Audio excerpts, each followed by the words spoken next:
Selamat bertemu kembali saudara-saudara yang terkasih dalam Tuhan Yesus Kristus. Seperti air sejuk bagi jiwa yang dahaga, demikianlah kabar baik dari negeri yang jauh. Mari kita mendengarkan bersama renungan kabar baik ini. Setelah Yusuf yang sudah menjadi raja muda di Mesir membuka jati dirinya kepada saudara-saudaranya yang pernah menjual dia sebagai budak, maka atas anjuran Yusuf, saudara-saudaranya membawa Yakub, bapak mereka, ke Mesir. Kemudian Yusuf memberi tanah Gosyen untuk tempat tinggal mereka semua yang diceritakan di dalam kitab Kejadian 45 ayat 10 sampai 11a, yang berbunyi sebagai berikut. Engkau akan tinggal di tanah Gosyen dan akan dekat kepadaku. Engkau serta anak dan cucumu, kambing domba dan lembu sapimu dan segala milikmu. Di sanalah aku memelihara engkau.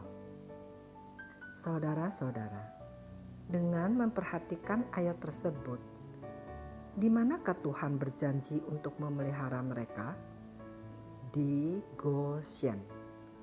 Mengapa Yusuf memberi tanah Gosyen? Karena tempat itu dekat kepadanya. Ada apa di Gosyen? Apakah yang tersembunyi di Gosyen?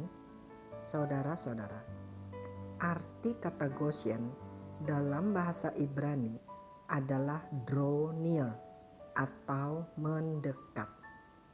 Dan Gosyen menurut Collins English Dictionary mempunyai arti a place of provision, blessing, and protection, yaitu tempat yang menyediakan, yang memberkati, dan tempat perlindungan.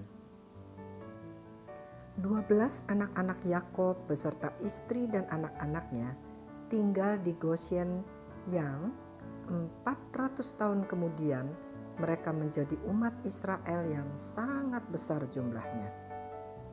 Gosyen di daerah kekuasaan Mesir saat itu menjadi tempat yang benar-benar memberikan persediaan, berkat, dan perlindungan bagi umat Israel.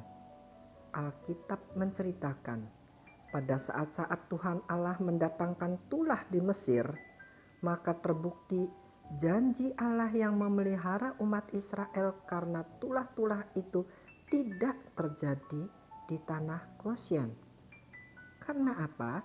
Karena Alkitab menceritakan Yusuf memberi posisi mereka dekat kepadanya.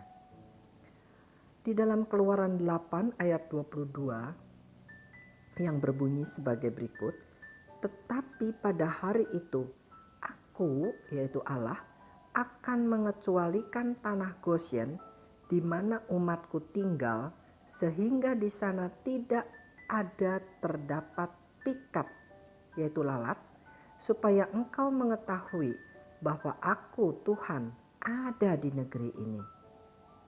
Keluaran 9 ayat 26. Hanya di tanah Gosyen, tempat kediaman orang Israel, tidak ada turun hujan es. Keluaran 10 ayat 23. Tidak ada orang yang dapat melihat temannya, juga tidak ada orang yang dapat bangun dari tempatnya selama 3 hari. Tetapi pada semua orang Israel ada terang di tempat kediamannya. Di manakah itu? Di Gosyen. Jadi Alkitab menceritakan pada saat Tuhan Allah mendatangkan tulah-tulah di Mesir, maka terbukti bahwa umat Israel yang berdiam di tanah Gosyen itu luput dari semua tulah-tulah tersebut.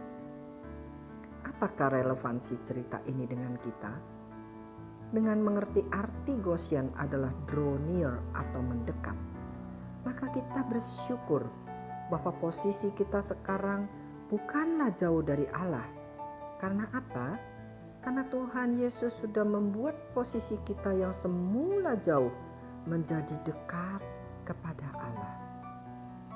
Efesus 2 ayat 13 mengatakan, tetapi sekarang di dalam Kristus Yesus, kamu yang dahulu jauh sudah menjadi dekat oleh darah Kristus.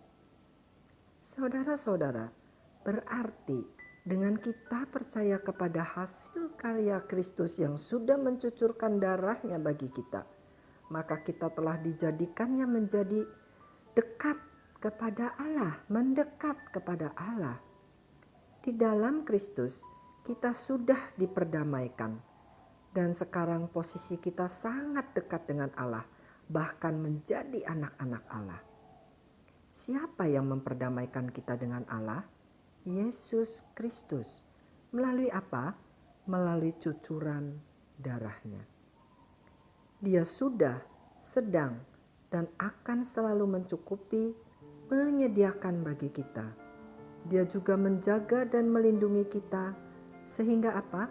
Sehingga mara bahaya tulah yang terjadi di dunia tidak menghampiri kita. Amin. Dunia dipenuhi kegelapan, tetapi posisi rohani kita berada di Goshen, di dekat Allah, maka selalu ada terang rohani di dalam hidup kita. Seperti umat Israel luput dari tulah di Mesir, bukan karena hasil usaha mereka untuk hidup berkenan di hadapan Allah, tetapi murni karena perkenanan Allah saja. Maka hidup kita pun bergantung kepada perkenanan Allah, bergantung kepada kasih karunia Tuhan kepada kita.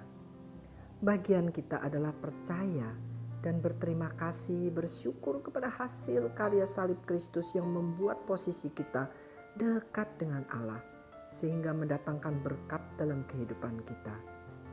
Berkat penyediaan kebutuhan hidup, berkat perlindungan, dan berkat-berkat kebaikan, kemurahan, kesehatan selama hidup kita. Haleluya. Mari saudara-saudara kita berdoa untuk mengucapkan syukur kepada Tuhan. Terima kasih Tuhan atas semua hasil karyamu yang luar biasa yang membuat posisi kami menjadi sangat dekat denganmu. Maka sekarang sebagai anak-anakmu, kami mau selalu memuji, menyembah, dan memuliakan namamu di atas segala-galanya. Di dalam nama Tuhan Yesus kami berdoa. Amin.